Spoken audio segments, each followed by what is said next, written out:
What happens when a mysterious giant veiled figure appears on a rancher's land, begging not to be unveiled? Witness this unbelievable, true-inspired story right here on Whisper of the Past. Don't forget to like, subscribe, and share where you're watching from. Let's get started. The scorching sun beat down on the dusty plains of Arizona in the summer of 1892.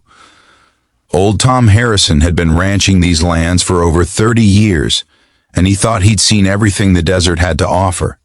But nothing could have prepared him for what he was about to discover on that fateful August morning.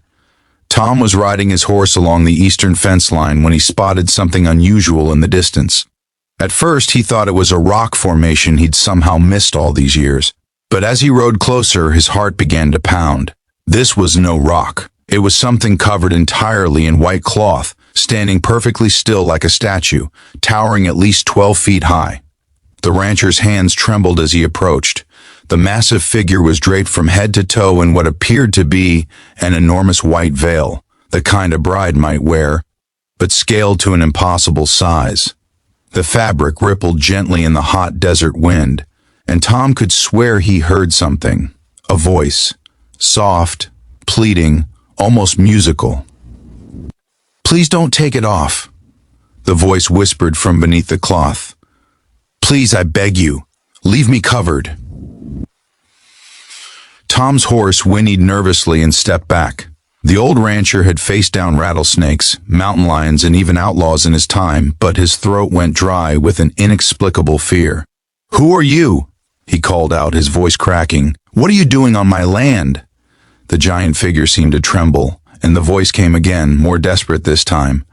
"I am the virgin bride of the desert. I have stood here for 1,000 years waiting, but you must not remove my veil. If you do, a terrible curse will be unleashed upon these lands." Tom should have ridden away. Every instinct told him to turn his horse around and forget what he'd seen. But curiosity is a powerful force, and the rancher had never been one to believe in superstitions. He'd built his life on hard work and practical thinking. Ghosts and curses were just stories told around campfires to scare children. "Now hold on," Tom said, dismounting from his horse and tying it to a nearby Joshua tree. "I don't know what kind of trick this is, but this is my property. If someone's playing games, they need to clear out." As he stepped closer, he noticed something strange about the cloth. It wasn't just any fabric. It seemed ancient, yet pristine, covered in intricate embroidery that seemed to shimmer and change patterns when he looked at it from different angles. The stitching formed symbols he didn't recognize, languages from civilizations long forgotten. The voice grew more frantic. "Rancher, I warn you, my face has not been seen by mortal eyes for centuries. The last man who unveiled me brought drought to his village for 7 years. The crops withered, the livestock perished, and the wells ran dry. His family line was cursed for 3 generations. Tom paused, his hand inches from the cloth. But then he thought of his neighbors who would mock him if word got out that he'd been frightened by a tall tale. He thought of his practical nature, his reputation as a no-nonsense man. This had to be some kind of elaborate prank. Maybe those traveling performers from back east.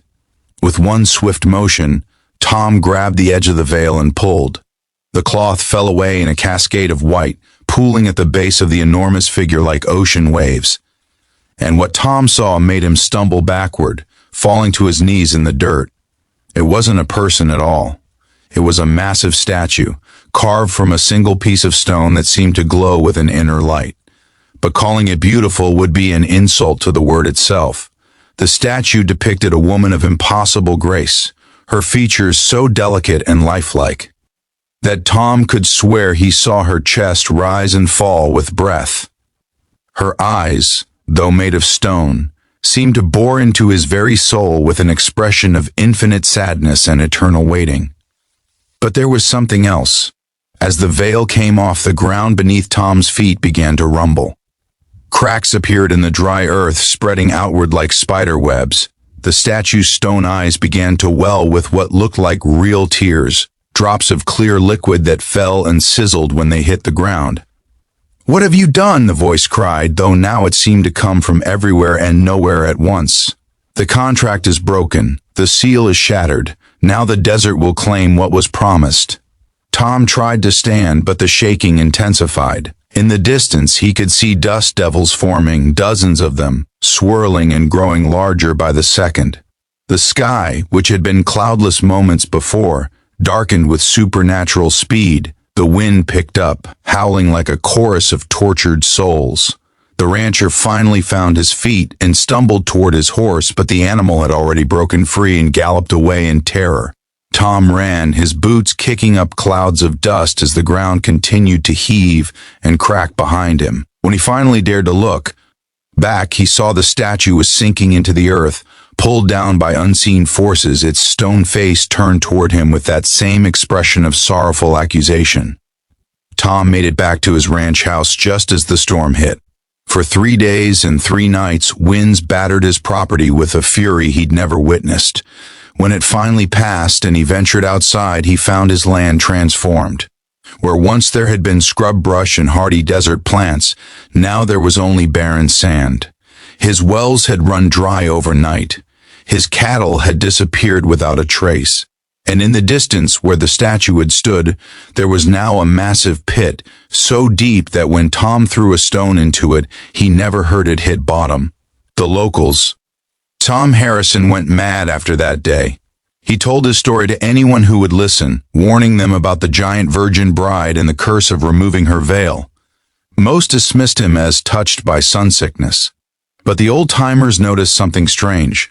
That part of Harrison's ranch never recovered. Even today, over a century later, nothing grows where the statue once stood. Some say on quiet desert nights, if you stand at the edge of that pit and listen carefully, you can still hear her voice on the wind, pleading with the long-dead rancher. Please don't take it off. Was it an ancient curse awakened, a guardian disturbed, or simply the ravings of a man driven mad by isolation and heat? We may never know the full truth behind the giant virgin bride of the Arizona desert. What do you think happened that day? Was Tom Harrison cursed for his curiosity, or is there a more rational explanation? Share your thoughts in the comments below. If you enjoyed this mysterious tale from the past, don't forget to hit that like button and subscribe to Whisper of the Past for more incredible stories from history. Until next time, stay curious and remember, some secrets are kept hidden for a reason.